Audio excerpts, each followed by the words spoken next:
Tough act to follow, my neighbor and best friend. My name is Shannon Elliott, and I reside with my husband and 2 kids at 523 Cedar Lane in Swarthmore.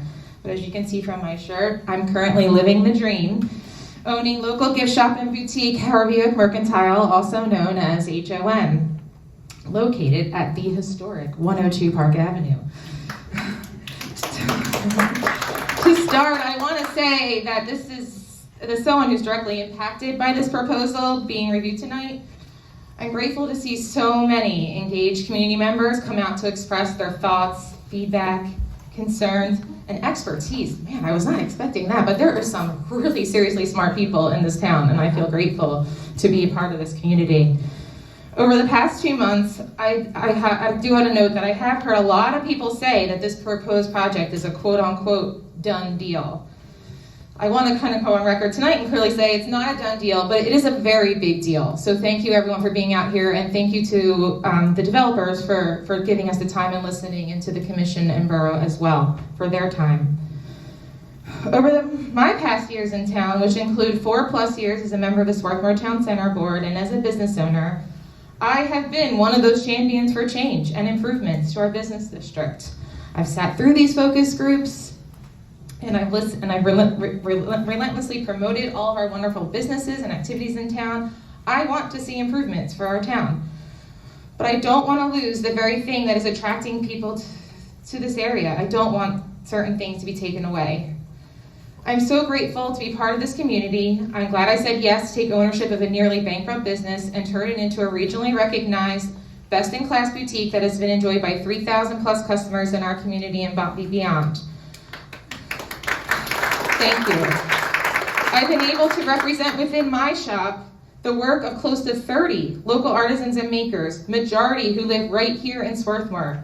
And I've been able to partner with countless community groups. I don't want to be opposed to this type of change, but looking at these plans as they are currently laid out, I am concerned. And Bill knows most of my concerns. We've talked. But the concern is, of course, escalated by the fact that there are very limited alternatives in town right now, which is a good thing for our town. We should be excited that we are full. We are full people. But for someone like Martha and myself, who were blindsided, thank you for acknowledging that, Samina, there are no alternatives for relocation at this time within Swarthmore. So most of my concerns, as you can hear, are related to my very real fear that my business may not be able to survive this change. But many of my thoughts do also align with concerns called out before me. I agree we do need a broader vision and land use plan, and those that came before me spoke very eloquently to it. I do have some specific feedback to this proposal that I do want to reiterate. I do note that the new plan has increased retail space, and I do support this ask. I understand Dave's request and emotion, and hopefully as a town we can acknowledge his ask as well, even if it's not within the confines of this space. And I do want to note that many of the people who are being displaced are in this room. It's not just about businesses, like we've said, and it's not just about community. It's people who as Melanie said, I'm a small business owner in this town. Even if you don't see their sign out on the front lawn, there are many people here. We have our solar energy business, our architectural firm. We have a wellness center that already left town due to this. We have psychologists, therapists, and other potential business owners that will no longer get to use this space, and their needs aren't reflected in the new space either. Also, the current plan shows square footages of space, and maybe they are flexible, but the plan shows them as 900 to 1,200 square feet.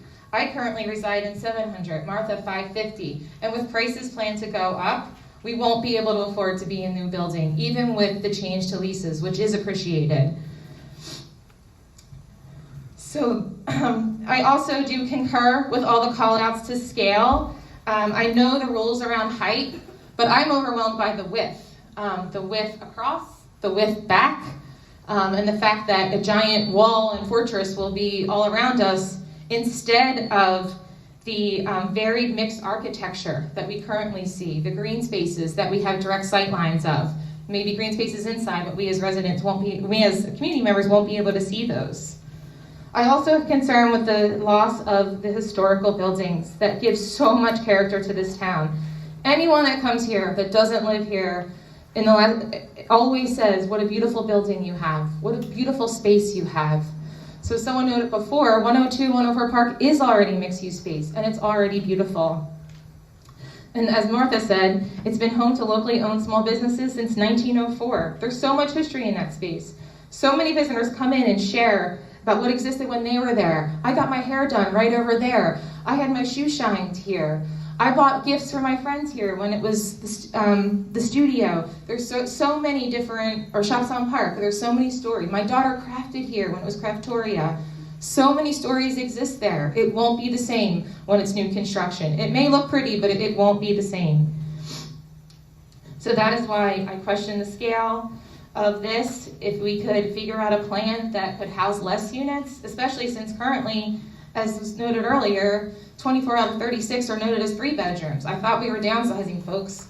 So that does invite a lot of space and a lot of people.